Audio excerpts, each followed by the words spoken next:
Novamente, boa tarde aos irmãos. Boa tarde àqueles irmãos que chegaram agora. Nós vamos agora meditar na palavra do Senhor. Eu convido os irmãos a abrirem suas Bíblias em Mateus 5, Evangelho de Mateus 5.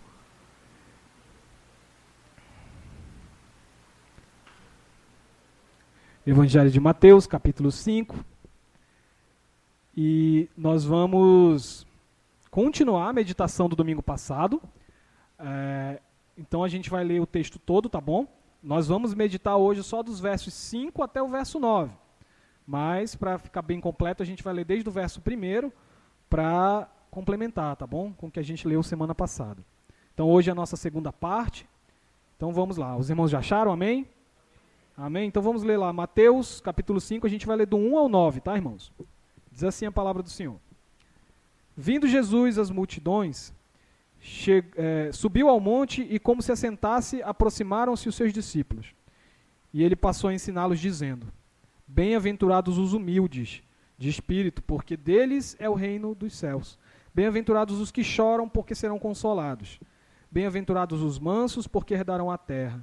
Bem-aventurados os que têm fome e sede de justiça, porque serão fartos. Bem-aventurados os misericordiosos, porque alcançarão misericórdia. Bem-aventurados os limpos de coração, porque verão a Deus. Bem-aventurados os pacificadores, porque serão chamados filhos de Deus. Até aqui. Aí domingo que vem a gente vai dar mais um passo e seguir as próximas bem-aventuranças. Irmãos, na semana passada nós iniciamos essa série de pregações no Sermão do Monte, olhando para as bem-aventuranças primeiramente, essa primeira parte do Sermão do Monte. Vimos que, domingo passado, que o caminho que a gente pode andar de forma segura é o caminho do Senhor. Nós vimos que nesse caminho nós já somos felizes, não porque a caminhada é boa, mas porque o destino é certo. O caminho você já é feliz, porque o destino final é garantido, é um final abençoado. E em nossas vidas, esse tipo de lição é muito valiosa, nós precisamos ser instruídos. Tanto que o título da pregação de hoje é Instruções para a Guerra. Nós cantamos que o nosso general é Cristo, né? Então, nós precisamos disso, de instruções, de alguém que nos guie, que nos ensine como andar nessa vida. Nós somos seguidores de Jesus. Seguidores, eles seguem. Eles não criam o próprio caminho. Eles seguem o caminho do seu Senhor. E na vida é sempre assim, irmãos, tá? Não tem nada de errado com isso. Tem quem mande, tem quem obedeça. É engraçado que a gente sempre pensa no chefe como uma posição melhor, a gente sempre quer ser o chefe. Mas em termos espirituais não é bem assim. A Bíblia, por exemplo, diz lá em Tiago 3:1, meus irmãos, diz assim, não vos torneis muitos de vós mestres, sabendo que haveremos de receber mais juízo, maior juízo. Ou seja, os líderes eles são mais cobrados do que os liderados. Em uma guerra, por exemplo, a maioria dos que estão no campo de batalha são soldados, poucos são generais. Mas se aquela tropa perde a guerra, quem é o culpado? O general. Ele que fez uma estratégia ruim. A vida é assim. Poucos ensinam, muitos são ensinados. Então, como nós cantamos aqui novamente, se nós somos seguidores e o nosso general é Cristo, nós seguimos os seus passos, então eu quero que a gente medite hoje, irmãos, em algumas instruções de guerra, algumas dicas, algumas ordens de guerra do nosso general para a gente, que estão aqui nessas 5 bem-aventuranças que a gente leu. Ou seja, a gente vai hoje olhar para essas bem-aventuranças como instruções de como guerrear, como agir no campo de batalha no meio da guerra. Amém? Então, antes de começar com essa introdução, seguindo o nosso general, vamos orar para a gente ir para o primeiro ponto, para a primeira instrução de guerra que o Senhor tem nos dado. Vamos orar, pedindo ao Senhor a sua luz. Pai nosso que estás nos céus, mais uma vez agora estamos te rogando, te orando, e dessa vez, Pai, com a tua palavra aberta, pedindo que esse texto sagrado ilumine nossas vidas, nossas mentes, e, Pai, a começar de mim, peço a tua luz para expor tua palavra com sabedoria, e peço também a tua luz para que os irmãos consigam entender a tua palavra e serem transformados, não só entender, mas praticar no dia a dia aquilo que irão aprender, Senhor, a começar de mim e aos meus irmãos. Abençoa-nos e dá um bom momento de reflexão na tua palavra. Te pedimos isso em nome do Senhor Jesus. Amém. Então vamos lá para a nossa primeira instrução de guerra. Aguarde as ordens para atacar na hora certa. A primeira bem-aventurança é ser manso. Os irmãos viram aí, verso 5, bem-aventurados os mansos. Mas a pergunta que surge logo quando a gente começa a estudar esse texto é: como é que ser manso é uma boa estratégia de guerra? Jesus era cheio dessas, né? Como é que ser manso era uma boa instrução para quem vai para a guerra? Então a gente precisa, para responder essa pergunta, primeiro entender o que é manso, e aí depois a gente vai ver por que o manso ele herda a terra. Por que o manso é o que ganha a guerra e fica com o território no final? Primeiro, irmãos, é importante a gente saber o que é manso, né, na ótica da Bíblia. A palavra manso, mansidão, vem de uma palavra grega, só para os irmãos terem ideia, que vem do mesmo termo que se usa para falar dos animais que são domesticados. Então você pega um cão, um animal selvagem, brabo, ensina ele a sentar, rolar, comer, todo bonito. Depois que ele fica bem bonitinho, você diz, ele está manso. Então, a gente pode até dizer que é uma coisa bonita, dizer, olha, fulano é manso. Mas, irmãos, no tempo de Jesus pegava mal isso. Pegava mal você dizer para alguém assim, você é manso. Porque era ser comparado a um animal dócil. A um animal que foi domesticado e deixou de ser agressivo. Ninguém queria ser assim. Ninguém queria ser comparado a um cachorrinho de estimação. Então pega mal. Nos dias de Jesus, irmãos, você chegar para alguém e chamar de manso, não era um elogio, mas um xingamento. Chegar assim, você é manso. Isso é um xingamento, sabe por quê? Porque nós vivemos num mundo em que quem vence, teoricamente, sempre são os mais fortes. Então, logo eu e você, na nossa vida, a gente é sempre ensinado a buscar ser o mais forte, o mais rápido, aquele que aprende primeiro, aquele que faz tudo o que é necessário, não importa se é certo ou errado, para alcançar seus objetivos. Nós somos ensinados a vencer a corrida porque temos que ser os mais fortes. E aí, o mundo vai olhar para você e dizer assim, não, mas o bem-aventurado é um manso. Não faz sentido dentro desse mundo. Então, o que Jesus está querendo dizer para a gente? Quando ele diz que a mansidão é que te leva a herdar a terra. O Senhor Jesus está dizendo que o bem-aventurado é o manso que herdará a terra, irmãos, porque ele está querendo inverter uma lógica. Ele está querendo te mostrar uma coisa que você não vai ver se você não ouvir a palavra dele em primeiro lugar. Primeiro você tem que saber uma coisa. Todo mundo que ouvia o Senhor Jesus, esse sermão, ele dizia assim, olha, bem-aventurado o manso porque ele herdará a terra. Provavelmente as pessoas olhavam para Jesus e diziam, esse camarada está louco. Esse camarada está louco, dizendo que o manso vai herdar a terra, que o manso vai ganhar a guerra. Porque até hoje, todo mundo que ganha uma guerra é quem é mais forte, quem tem maior exército, mais armas. Olha Jerusalém como é que está. Jerusalém está dominada pelas tropas romanas. Os romanos estão aqui batendo na gente porque eles são mais fortes que a gente. O que adianta eu ser manso se os romanos têm espadas, lanças, escudos, cavalos? O que adianta ser manso? O que ser manso adiantou na minha história? Os egípcios bateram na gente, Israel pensando. Depois vieram os babilônios, dominaram a gente 70 anos no cativeiro. Quando a gente se libertou, veio os assírios dominar a gente também. Quando a gente se libertou, vieram os gregos e dominaram a gente também. E agora os romanos. Por que eu vou ser manso? O que isso adianta para mim? Era a dúvida que todo mundo tinha quando olhava para esse sermão do Senhor Jesus. Mas Jesus quer que você entenda uma coisa muito profunda, meu irmão, aqui nesse sermão. Ele quer que você entenda que a guerra do reino dele é diferente. É uma guerra espiritual. Ele quer que você entenda que nessa guerra, na luta do reino dele, é uma guerra que não se trava com espada, com lança, com escudo. Ele quer que você entenda que essa guerra dele é uma guerra travada no âmbito, no mundo espiritual, e é uma guerra do reino de Deus contra o reino do pecado, Satanás e seus demônios. São esses os responsáveis por essa guerra. E nessa guerra, irmão, o importante é você saber que não vence quem é mais forte, mais poderoso, quem tem mais espadas, quem tem canhões, quem tem bomba atômica hoje, né? Na guerra do reino de Deus não é esse que ganha. Inclusive, os irmãos podem lembrar daquele Salmo 20, verso 7, que ele diz assim, agora eu sei que o Senhor salva o seu ungido. Ele lhe responderá do seu santo céu com a vitoriosa força da sua destra. Aí olha o que diz esse versículo. Uns confiam em carros, outros em cavalos. Nós, porém, os crentes, nos gloriamos em o nome do Senhor nosso Deus. Olha o que o Salmo está dizendo. Uns confiam em carros. Carros, para os irmãos entenderem, naquele tempo era a carroça que ia sendo levada pelo cavaleiro com a lança, ele saía atacando a lança em todo mundo. Quem já assistiu aquele filme O Gladiador, Ben-Hur, né? Tinha aquelas carruagens. Alguns, eles confiam nas carruagens dele, nos cavalos fortes. E nós, que não temos armas, confiamos em quê? O Salmo diz, confiamos no nome do Senhor. Aqueles que são fortes e poderosos hoje, eles vão cair, irmãos. Eles vão cair mesmo com seus poderosos exércitos. Pergunta, cadê o Império Romano agora, 2000 anos depois? Cadê César? Cadê Nero? O poder deles passou. Eles vão cair. Mas o Senhor Jesus está dizendo que não vai vencer esse exército pela força. Ele não está dizendo isso. Ele não está dizendo que vai vencer essa guerra pela violência. Mas ele está dizendo que vai vencer pelo poder do amor. É isso que é profundo. Jesus, com toda a mansidão dele, afinal ele mesmo disse que ele é manso, ele está dizendo que vai destruir, esmagar esse império das trevas por meio do amor. Jesus está dizendo que vai vencer uma guerra por meio do amor.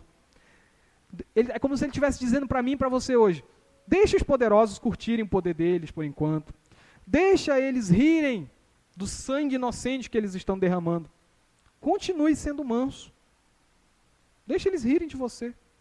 Continue sendo manso. Aceite e acredite, irmão, que o poder do amor vai vencer o final dessa guerra. Tenha paciência, é o que o Senhor Jesus está dizendo. Quando o Senhor Jesus vier, irmão, no último dia e tocar aquela trombeta no céu, aí é que nós veremos a coisa acontecer. Aí é que a Bíblia diz, não sabeis que vocês julgarão o mundo?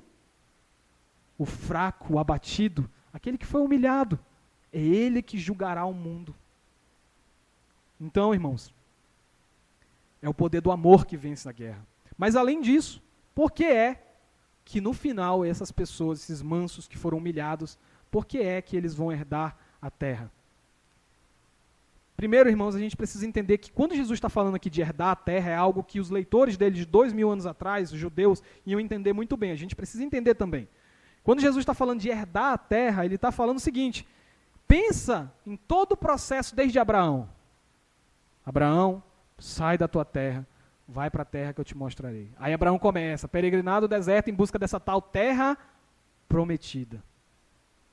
Aí vão para o Egito, aí sai do Egito, Moisés vaga 40 anos no deserto em busca dessa terra prometida.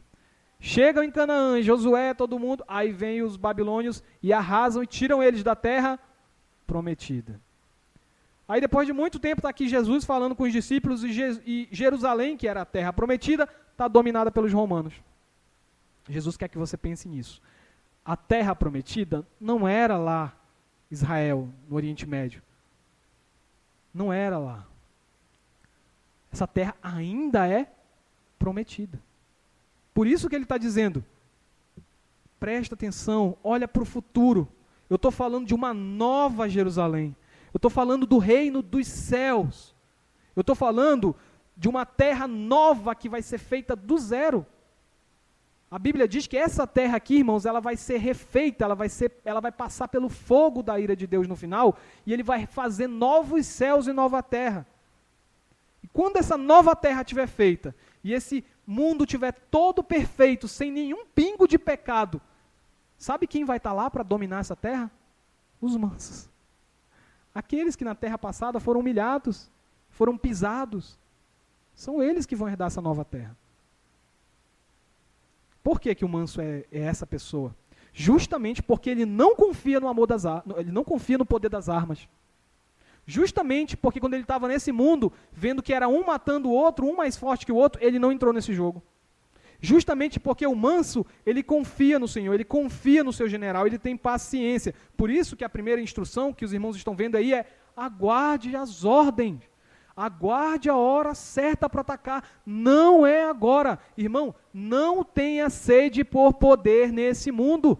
Porque o poder desse mundo vai passar. E não é com o poder desse mundo que você vai herdar a terra prometida. Então não adianta aceitar esqueminha para ser promovido no trabalho, um aumento ilícito. Não adianta aceitar um esqueminha para ganhar mais dinheiro tirando do outro. Não adianta. Não adianta fazer suborno. Não adianta você se esforçar ao máximo, os estudantes colar na prova. Não adianta. Você não vai herdar nada sendo o mais poderoso, o mais forte, o mais rápido, o mais inteligente nesse mundo. Jesus está dizendo que você tem que ser manso. Amém, irmãos? Aguarde, seja paciente. Segunda instrução de guerra, não perca o foco por nada. Agora Jesus está dizendo que os bem-aventurados são os que têm fome e sede de justiça. E que essas pessoas serão fartas, serão saciadas. Verso 6 aí de Mateus 5. Novamente, vamos mergulhar um pouquinho no texto, vamos entender o texto para entender o que Jesus está querendo dizer aqui. Primeiro, irmãos, Jesus está falando aí no texto de fome e sede de justiça. Mas veja bem, fome e sede aqui, irmão, não é vontadezinha de comer. Não é aquela vontadezinha, você está de boa em casa e dá uma vontadezinha, sabe, de ir lá na geladeira, de ir lá pegar um negocinho. Não é isso. Não é sede assim, tipo, eu já bebi água, mas eu quero mais um pouco. Não é isso. Quando Jesus está falando de fome e de sede, você tem que voltar 2000 anos atrás, quando as pessoas tinham, no máximo, uma refeição por dia. Onde as pessoas não bebiam nem 1 litro de água por dia, porque não tinha nem água potável naquele tempo. Então, quando Jesus está falando de fome aqui, não é porque, eu queria comer carne, mas só tem pão. Não. Ele está falando de uma pessoa que está há dias sem comer nada. Ele está falando de uma pessoa, a palavra fome aí no original, no grego, é uma palavra que indica a pessoa que está à beira da morte desejando comida e não tem. A palavra sede no original é uma palavra que fala de alguém que está sedento. Se ela não tomar água, ela vai morrer. É algo sério. Então Jesus está dizendo que o homem feliz, o homem bem-aventurado, é aquele que deseja a justiça de Deus tanto quanto essa pessoa deseja comida e bebida. Essa pessoa desesperada, essa pessoa à beira da morte. Imagina o tamanho do desejo, o tamanho da fome dessa pessoa. Imagina o tamanho da sede dessa pessoa. Imagina você desejar justiça igual essa pessoa deseja água e comida. E é uma pessoa que está num estado tão complicado que ela está dizendo, não basta um pouquinho de justiça. Não basta um pouquinho de justiça para matar minha fome e minha sede. Tem que ser uma fome do tamanho, uma justiça do tamanho da fome. Tem que ser uma justiça do tamanho da sede. Imagine que justiça é essa do tamanho da fome e da sede desse homem. Que justiça é essa, irmãos? Acontece, irmãos, que essa justiça não existe nesse mundo. Não existe. Nesse mundo, muitas vezes a gente está vivendo aqui e a gente não vê a justiça não vem. Às vezes não vem. Nesse mundo, se a gente olhar bem, tem mais injustiça do que justiça, não é verdade? Se você ligar a TV, o que você vê mais? Injustiça ou justiça? Injustiça, é o que tem nesse mundo. Ainda assim, Jesus está dizendo que você, bem-aventurado, você é feliz, se você, tiver fome e sede de justiça. Ele não está falando da justiça, ele está falando do desejo pela justiça. Então, Jesus está falando que o nosso desejo tem poder. Ele está falando para você ser igual Moisés, que passou 40 anos desejando entrar na Terra Prometida e não alcançou. Morreu sem entrar na Terra Prometida. Ele está falando para você ser igual Davi, que desejou de toda forma construir uma casa para Deus e morreu sem ver essa casa construída. Mas Deus disse para Davi, lá em 1 Reis 8:18, já que desejaste edificar uma casa ao meu nome, bem fizeste em resolver isso no teu coração.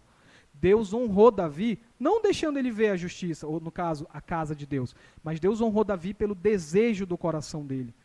Jesus está dizendo aqui que o poder do desejo do justo é grande. Você talvez não veja justiça nessa vida, mas se você desejar a justiça, você já vai estar dando um passo além. Os que têm fome e sede de justiça, eles são bem-aventurados, irmãos, não porque eles se satisfazem agora, e não porque eles aceitam pequenas doses de justiça e pouquinho em pouquinho chegam lá, da falsa justiça que o mundo dá para a gente, nada disso. Justiça aqui, para os irmãos entenderem o que Deus está falando sobre justiça, Ele está falando sobre finalmente haver completa harmonia no universo. Quando finalmente não vai mais haver um pingo de desordem nesse universo. Os irmãos conseguem imaginar isso? Às vezes eu nem consigo imaginar um universo onde 100% daquilo que ocorre é certo. Eu não consigo imaginar isso. Mas essa é a justiça que Deus está prometendo para o bem-aventurado. Justiça aqui significa que Deus vai reinar completamente nesse universo. Jesus não está falando de um caso específico de justiça, como um juiz que julga 300 casos e num ele acerta. Não. Está falando de uma justiça que finalmente vai acabar com a sede que a gente tem. Vai acabar com a fome que a gente tem de finalmente ver a justiça.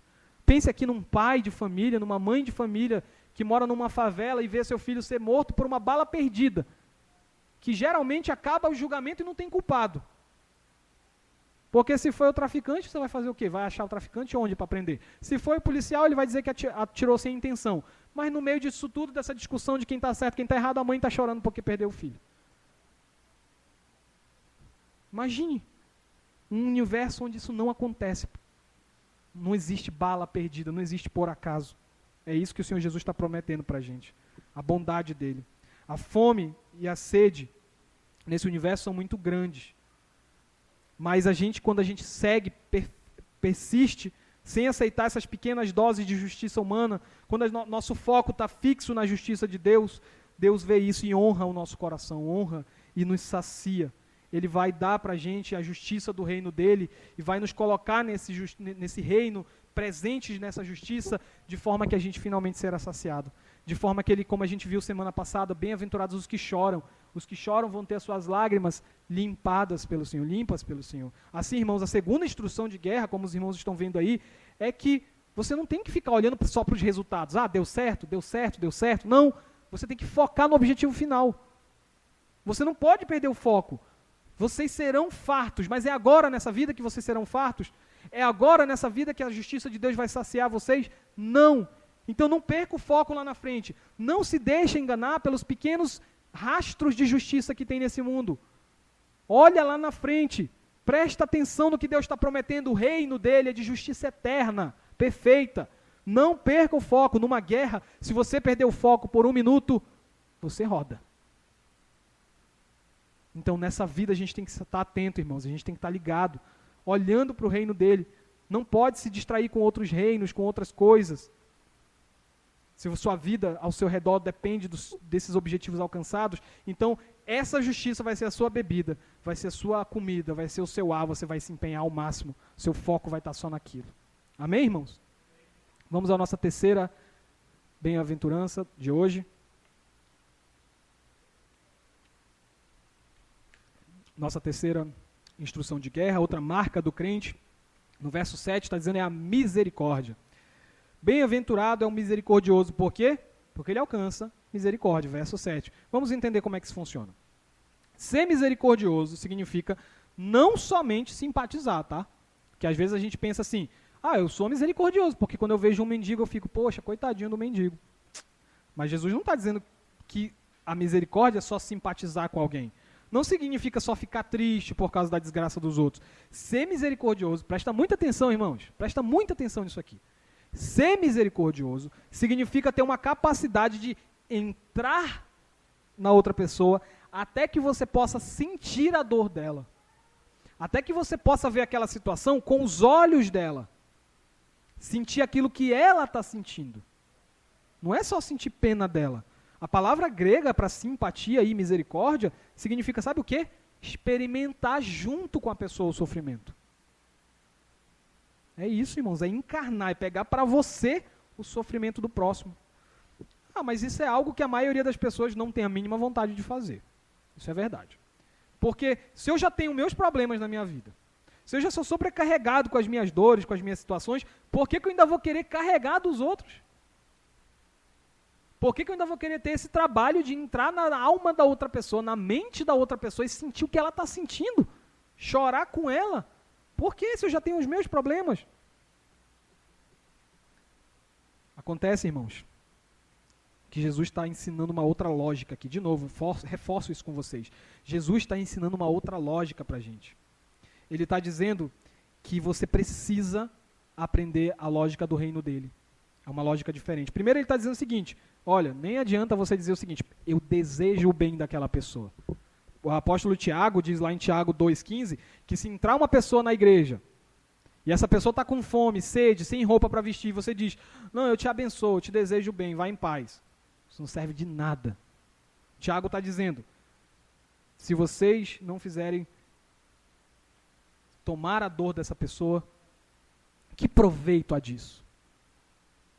Se vocês não cuidarem da necessidade daquela pessoa, do corpo, da alma dela, que proveito há em vocês abençoarem, dizer, vá em paz, que Deus te abençoe, isso não serve de nada. Irmãos, a misericórdia que Jesus está dizendo aqui, que bem-aventurados são os misericordiosos, é uma misericórdia que te leva à ação, que te leva a agir.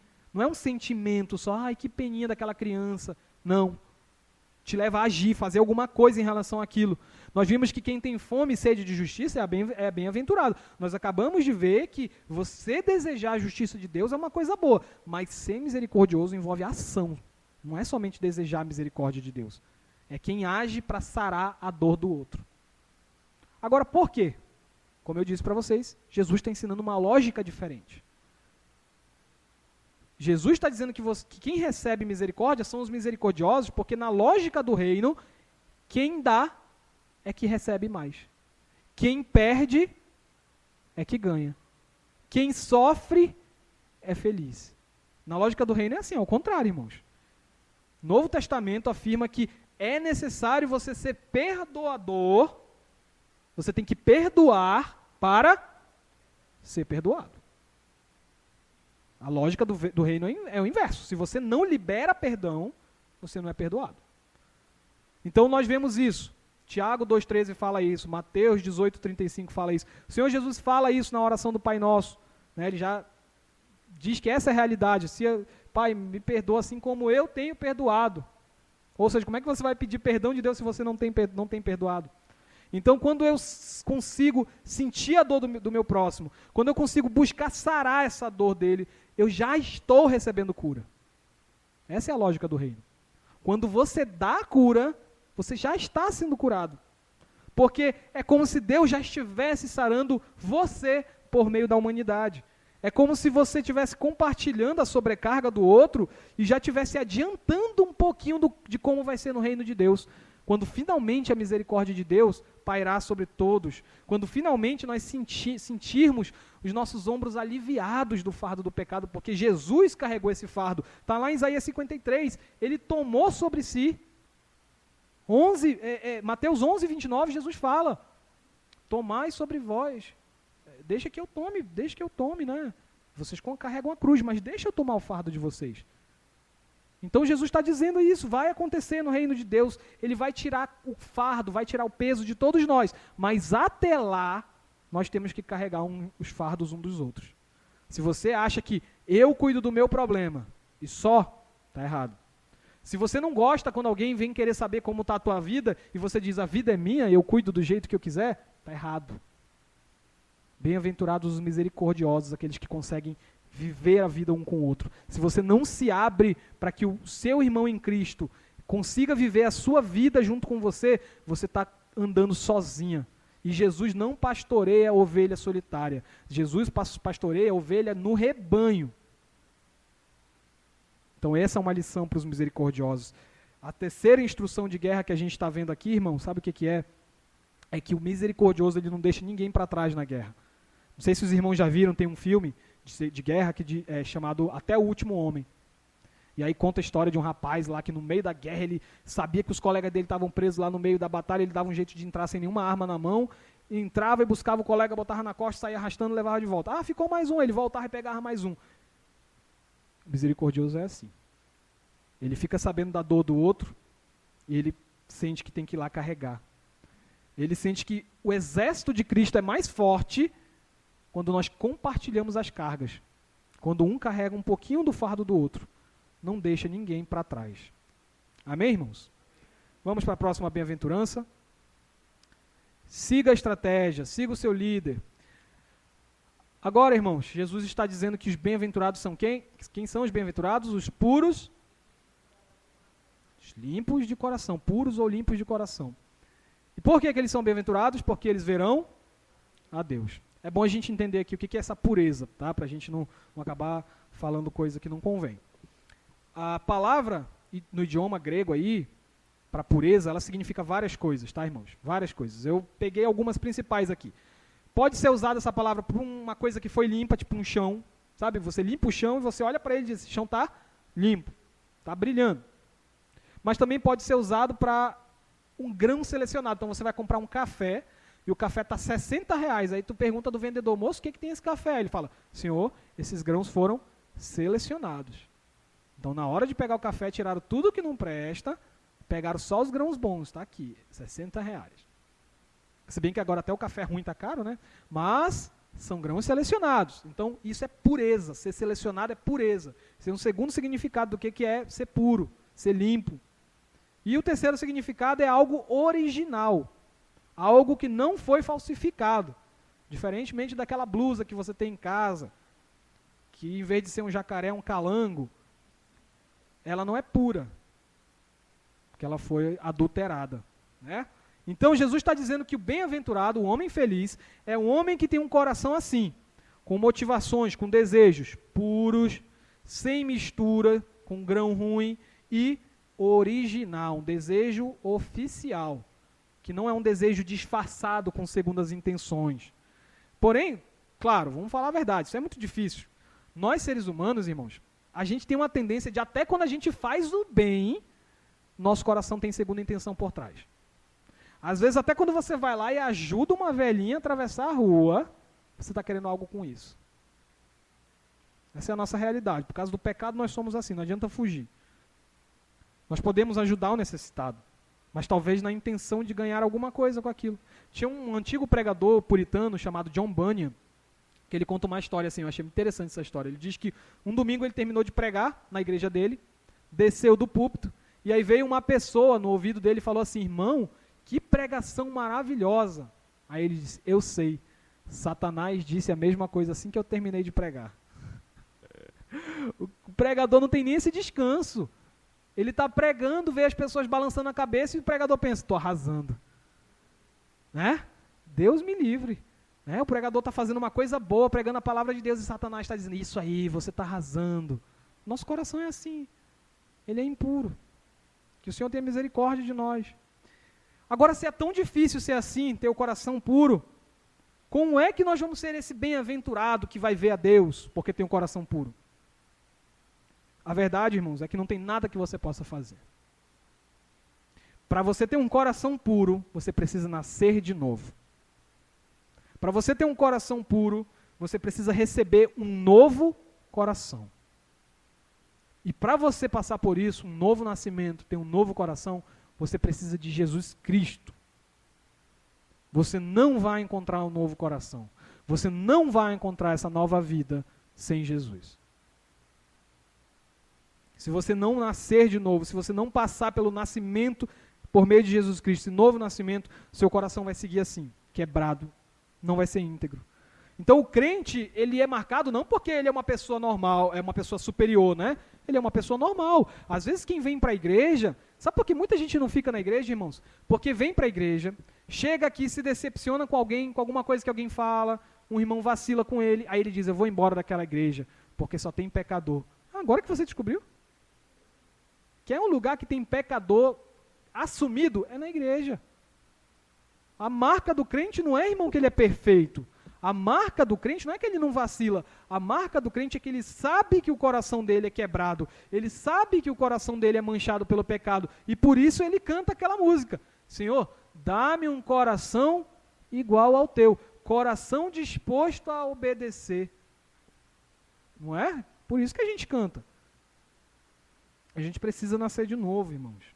A gente precisa. O crente é essa pessoa. O crente não é o superpoderoso da espiritualidade, da moralidade. O crente é a pessoa que entregou a vida para Jesus. O crente é a pessoa que disse: Senhor, eu preciso da tua ajuda. O crente é igual a Pedro, quando estava andando na água, e aí a incredulidade bateu e ele afundou. Ele falou: Senhor, socorre-me.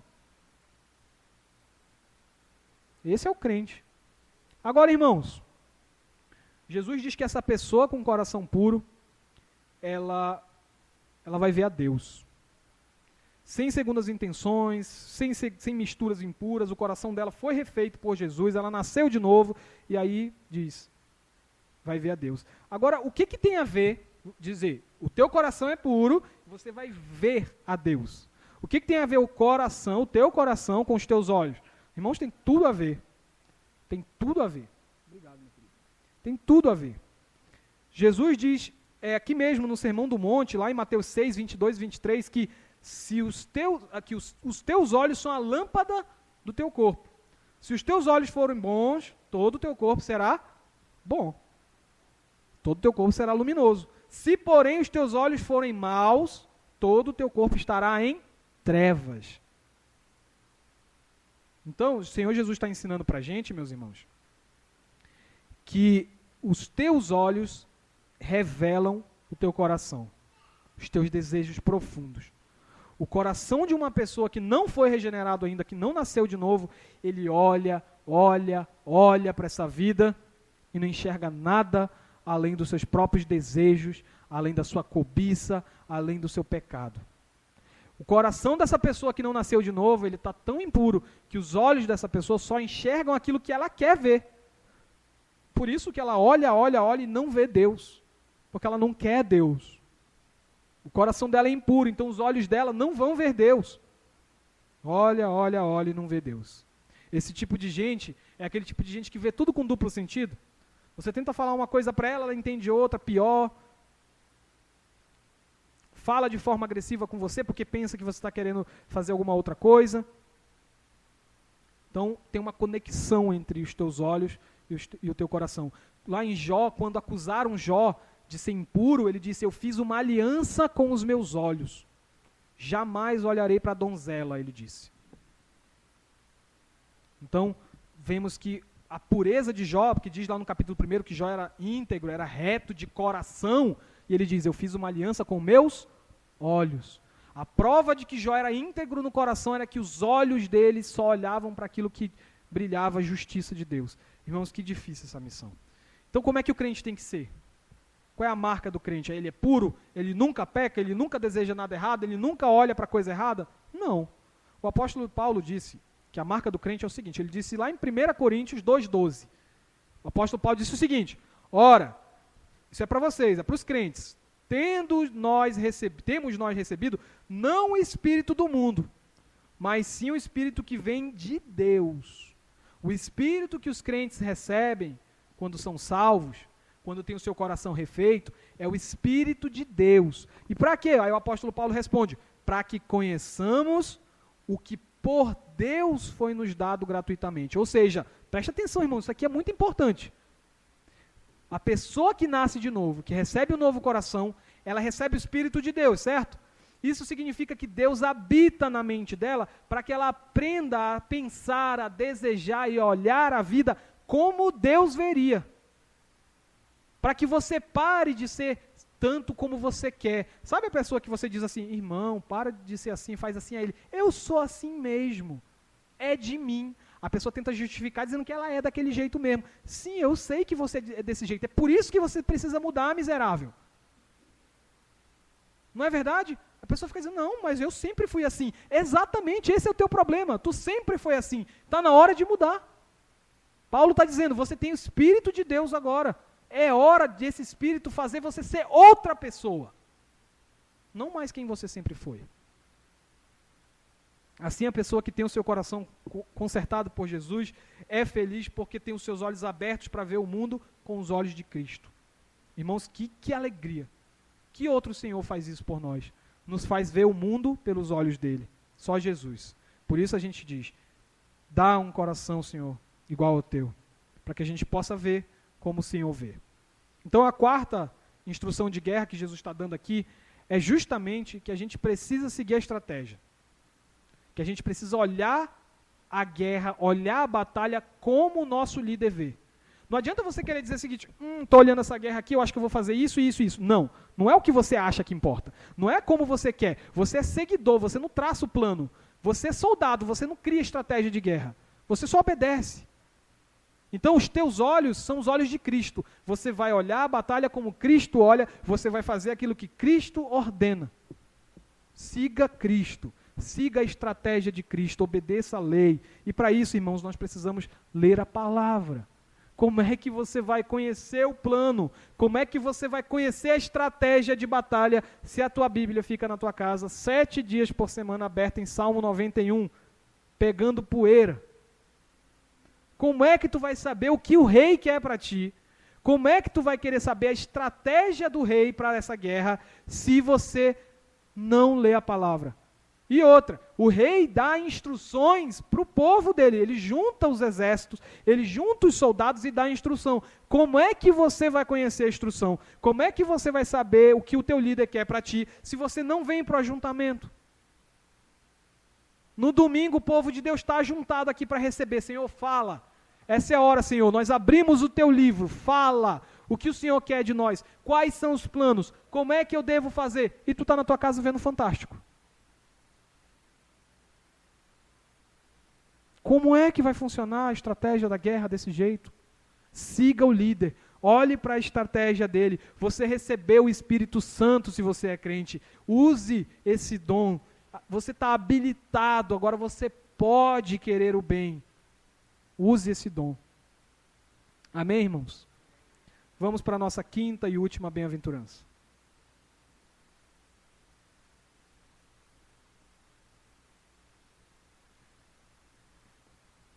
Quinta e última bem-aventurança. O Senhor Jesus está ensinando para a gente que na guerra nós precisamos olhar para esses nossos líderes, os bons líderes, e imitá-los, para que a gente também aprenda a ser referência e liderar bem. A última bem-aventurança, meus queridos, diz que bem-aventurados, felizes são os pacificadores. Verso 9.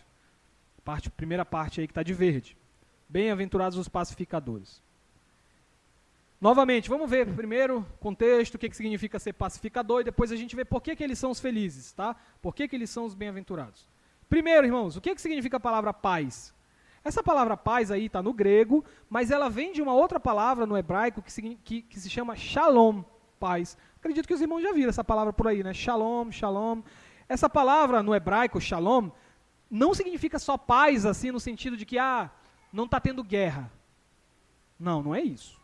Paz no hebraico, shalom, não significa só que não está tendo guerra. Significa que todas as coisas estão funcionando como deveriam funcionar.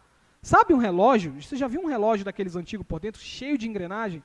Shalom significa todas as engrenagens estão rodando perfeito. Não significa, mas o relógio está dando a hora certa. Não importa, importa, ele está funcionando como deveria funcionar. Porque o relógio ruim você pode ir lá e ajustar para dar a hora certa. Mas ele está funcionando como deveria funcionar ou ele está atrasando a hora? Shalom é um universo funcionando sobre a paz de Deus, sobre a harmonia de Deus. Nada sai do controle do Senhor. Então o pacificador, irmãos, o pacificador ele é a pessoa que não só ama essa paz, não só ama o shalom de Deus, mas ele quer promover essa paz. Ele quer fazer essa paz acontecer. Isso que é o pacificador. O pacificador é a pessoa que vê o universo, ele sabe que o universo não está funcionando bem, e ele pensa, o que eu preciso fazer para esse universo funcionar direito? Você já se fez essa pergunta? Dificilmente a gente se faz essa pergunta, porque a gente está sempre pensando, o que eu preciso fazer para tudo funcionar como eu quero? Mas isso não é shalom. Se der tudo certo na tua vida, ainda não está bem. Se os teus planos derem certo para essa semana, graças a Deus, que bom que tua vida está boa, mas ainda não é o shalom de Deus. Tuas coisas podem dar tudo certo e está contra a vontade de Deus. A vontade perfeita de Deus é o shalom. É quando não só a tua vontade e a minha derem certo, mas quando todo o universo estiver alinhado com a vontade dele. Isso que é shalom.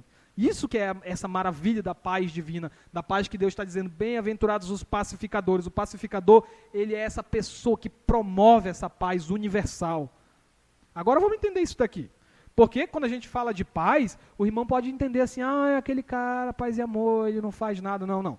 Não vamos confundir ser um pacificador com pacifista, com covardia. Não é isso. O pacificador, ele busca promover a paz, não porque ele tem medo de conflito. Ao contrário. O pacificador é a pessoa que faz isso, ele promove a paz justamente porque ele tem coragem de enfrentar a maldade. O pacificador, ele não foge do conflito, ele procura o conflito. Sabe por quê?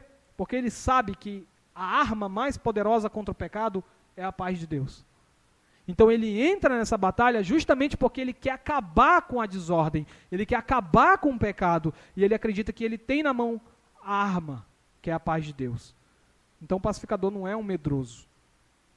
Muita gente, inclusive, não gosta de algumas partes do que Jesus diz. A pessoa é cristã, a pessoa acredita em Jesus, mas ele não gosta de algumas coisas que Jesus fala. Por exemplo, eu já conheci pessoas que não gostam daquela passagem que Jesus diz assim, não resista ao perverso. Se ele te der um tapa desse lado, você faz o quê? dar o outro lado. Tem gente que não gosta dessa passagem. Não, Jesus é um cara legal.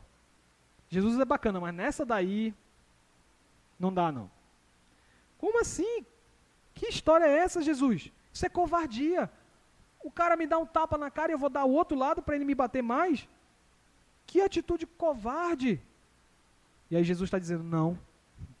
Essa é a atitude mais corajosa que um ser humano pode ter. Sabe por quê, irmãos? Que dar a outra face é coragem, porque quando uma pessoa te dá um tapa num lado da face, ele está espalhando violência.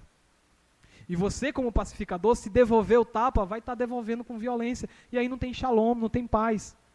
Então, quando você dá o outro lado para pegar mais um tapa, você está dizendo, esvazia essa tua violência. Acaba com a tua violência. Dê um tapa, não está satisfeito, dá mais um para acabar. Porque aí eu não vou espalhar a violência de Deus. A tua violência vai acabar em mim. Se tu estava com vontade de dar tapa, dê. Se tu quer roubar a minha capa para eu passar frio, roube a capa, Jesus diz. Se você quer me obrigar a andar 1 milha, vamos 2.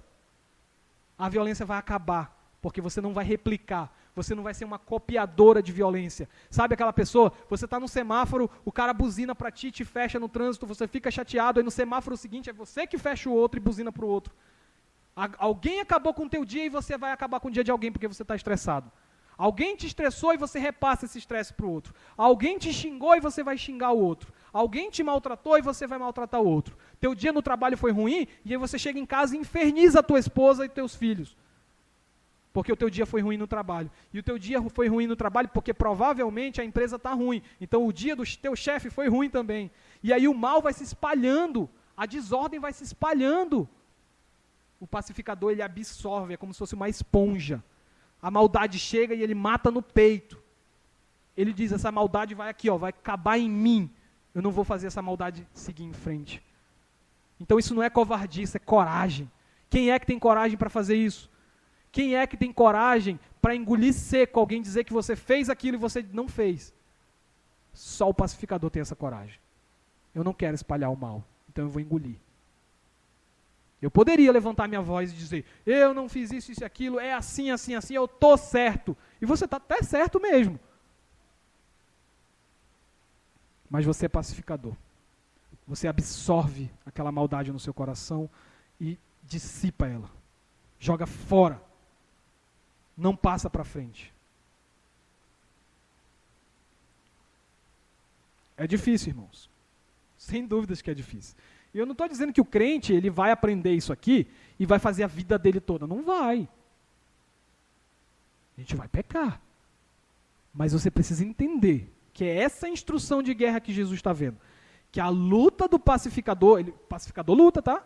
Não é porque ele é pacificador que ele não luta, ele luta. A luta do pacificador é para que haja paz entre Deus e os homens. É para que haja essa harmonia final, harmonia absoluta. O pacificador ele luta porque ele quer paz. Engraçado isso, né? O pacificador luta, vai para a guerra porque quer paz. Agora, o texto diz também que o pacificador, ele é feliz, ele é bem-aventurado, por quê? Porque ele será chamado de filho. Aí eu pergunto, o que tem a ver isso? O cara é pacificador, tá, beleza, mas o que tem a ver ele ser chamado? Olha, pacificador, filho de Deus. Né? Vamos entender isso aqui. Por quê? A gente precisa entender, irmão, primeiro assim, por que ser chamado de filho de? A gente tem que entender que na cultura hebraica, cultura da onde o Senhor Jesus veio, quando você diz assim, você é filho de alguém, você está querendo dizer que você se parece com um pai. Então eu dizia assim, olha, você é filho de Zebedeu. Era porque você tinha características iguais ao seu pai, que era o Zebedeu. Era o Pedro, né, os filhos de Zebedeu lá, os apóstolos. Então, o Simão Bar-Jonas, né, o Senhor Jesus fala, bem-aventurado és tu, Simão Bar-Jonas. Por que Bar-Jonas? Porque ele era filho de Jonas. Ele era reconhecido pelo pai dele. Então, chamar alguém de filho de é dizer que ele parece com. Então, se você vai ser chamado filho de Deus, é porque você se parece com Deus. O pacificador, ele é chamado de filho de Deus, porque quando ele age pacificando o mundo, quando ele age para de espalhar a maldade, quando ele absorve a maldade e acaba com a maldade, ele está imitando quem? Deus. Deus é o maior pacificador. Depois vocês podem conferir passagens. Romanos 5:33, 15:33, 2 Coríntios 13:11, 1 Tessalonicenses 5:23, Hebreus 13:20, todas essas passagens dizem que Jesus Cristo é o maior pacificador da história. Escola dominical do domingo passado, nós vimos Jesus Cristo pregado na cruz e a ira de Deus caindo sobre ele, igual um para-raio, trovão caindo em cima do para-raio. É isso, Jesus absorveu toda a ira de Deus para livrar a igreja dessa ira. Ele é um pacificador, ele não fez a ira de Deus se espalhar. O pacificador é chamado de filho de Deus porque ele imita o Pai. Ele olha o Pai, ele olha Jesus Cristo vendo, ele vê, ele percebe, o meu Senhor, ele é pacificador. Então eu preciso ser pacificador. Bem-aventurados. Qual é então essa nossa última lição de guerra? Imite bons líderes. Se o teu líder, Jesus Cristo, teu general, e você cantou, o nosso general é Cristo, seguimos os seus passos. Os passos do Senhor Jesus são passos de um pacificador. Você segue esses passos? Essa é a lição. Você está imitando o seu líder? Porque se você imitar o seu líder, logo, logo você se torna exemplo. Paulo era imitador de Cristo, não era? Paulo não era imitador de Cristo? Por isso que Paulo diz, sede meus imitadores, como eu sou de Cristo. Ou seja, quando você imitar Paulo, você vai estar imitando Cristo, porque Paulo imita Cristo. Então o pacificador, ele espalha a bondade, ele espalha a paz. Você precisa imitar os líderes. Amém, irmãos? Para a gente não estourar mais o tempo, vamos recapitular e aplicar aqui os nossos conteúdos. Primeira recapitulação, irmãos, sobre essas nossas instruções de guerra. Primeiro, nós temos que ser mansos. Saber a hora de agir. É assim que tomaremos posse do reino de Deus, atacando as trevas, junto com Deus, na hora certa. Não adianta querer ter poder antes, tem que ser na hora certa. O manso, ele tem paciência. Isso não significa que nós somos bobos, mas que somos pacientes. Você aguarda a hora certa de atacar. Espera a trombeta ser tocada. Segundo, nós gememos de fome e de sede por uma justiça do outro mundo, como se a gente estivesse à beira da morte. Nós somos felizes, porque quando Deus trouxer essa justiça, Ele vai inundar o mundo de tal forma, irmãos, que nós vamos ficar fartos, saciados. Sabe o que é isso? Bucho pra colar, assim, ó. Bucho cheio de justiça. Terceiro, sim, nós sofremos por enquanto. Não tem justiça nesse mundo. Por isso nós precisamos espalhar o bem, ter empatia pelas falhas dos outros e por suas dores sofridas na injustiça desse mundo. Devemos ser misericordiosos. Fazendo isso, nós mesmos seremos curados hoje pelos nossos irmãos, espalhando o bem, e em breve, quando Deus vier com o reino dele, seremos consolados, seremos curados, receberemos misericórdia eterna de Deus. Em quarto lugar, irmãos, não devemos desejar fazer esse bem em troca de ser honrado, de receber aplausos, mas sim porque, de fato, nosso desejo é o bem e a justiça, nós queremos o bem. Ou seja, porque os nossos corações são íntegros, puros, de modo que os nossos olhos estão abertos para ver as coisas espirituais, não só as coisas carnais desse mundo. Aí sim, quando Deus purificar os nossos corações, nossos olhos vão ver a Deus. Amém? Quinto lugar, para finalizar, vendo a Deus. Agora os meus olhos podem ver a Deus. Nós somos tomados pela sua beleza e nós nos tornamos filhos imitadores dele. Igual a criança imita o pai. A criança está em casa, vê o pai trabalhar e a criança quer uma ferramenta igual para trabalhar igual ao pai, brincar de imitar. Nós somos pacificadores, curando as feridas nas relações dos homens contra Deus e contra os seus semelhantes. Os felizes, os bem-aventurados, eles fazem a obra de Deus no mundo. Eles imitam Deus e trazem a paz de Deus. Amém, irmãos? Que Deus nos abençoe, irmãos, nessa missão, nessa batalha, para que nós possamos seguir as instruções de Deus, para que nós possamos saber como agir no meio do campo de guerra, imitando a Deus, imitando essas instruções. Vamos meditar, irmãos, nisso. Que ao longo da semana o irmão possa meditar na sua vida. Eu tenho sido um bom soldado? Eu tenho seguido o meu general ou eu estou seguindo outros exércitos? Vamos meditar, irmão. Vamos orar nesse momento. Pai nosso que estás nos céus, nós te agradecemos, Senhor, por esse momento de reflexão. Nós abrimos o teu livro santo e ouvimos as tuas palavras. Obrigado, Senhor, pela graça de poder ouvir Tua palavra mais um domingo. Abençoa, Senhor, para que não tenha sido só esse momento de 50 minutos, mas que ao longo de toda essa semana, de segunda até sábado, nós entendamos que a nossa vida está no meio de uma guerra espiritual. E que nós possamos agir, Senhor, como soldados de Cristo, seguindo o nosso general, seguindo os passos do nosso general. Nos ajuda, Senhor. Abençoa cada irmão, Pai, eu te peço, a começar de mim e meus irmãos. Abençoa essa igreja, a congregação filipense, as famílias que estão aqui, aqueles que não puderam vir, Pai. Acode os doentes, acode os desempregados, Senhor. Dá a Tua misericórdia para que todos possam viver a vida da igreja e Te imitar, Pai. Nos ajuda, nos dá um bom fim de domingo na Tua presença. Abençoa a programação que vem logo mais e seja conosco, Pai. Te pedimos em nome de Jesus Cristo, nosso Senhor e Salvador. Amém. Vamos cantar o tríplice.